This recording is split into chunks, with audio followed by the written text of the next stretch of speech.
তো বন্ধুরা, আমি মনোজ দাস, মনোজ ব্লগে আপনাদের স্বাগত জানাই। আমি এই মুহূর্তে রয়েছি শিলচর কলেজ রোডে। আর আজকে পরম প্রেমময় শ্রী শ্রী ঠাকুর অনুকূলচন্দ্রের 137তম জন্ম মহোৎসব এবং তৎসঙ্গে এই বিগ্রহ প্রতিষ্ঠার আজকে 47তম দিবস। তাই শিলচরে খুবই বিশাল দুদিন ব্যাপী একটা উৎসব চলছে। আজকে একটা শোভাযাত্রা বের হয়েছে মন্দির থেকে।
দেখলেন এতক্ষণ যে আজকে পরম প্রেমময় শ্রী শ্রী ঠাকুরের যে শোভাযাত্রাটি আমি এতক্ষণ আপনাদের ভিডিওতে দেখালাম।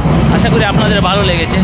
পারলে আমার ভিডিওটি শেয়ার করবেন যাতে দূর দূরান্ত থেকে এই ঠাকুরের মহোৎসবের যে শোভাযাত্রাটা সেটা দেখতে পারে। আর এখন পর্যন্ত যারা আমার এই পেজটি ফলো করেন না, প্লিজ আমার এই পেজটি ফলো করবেন যাতে আমি যেগুলো সময় সময় ভিডিও দিই আপনারা দেখতে পারেন। নমস্কার বন্ধুরা।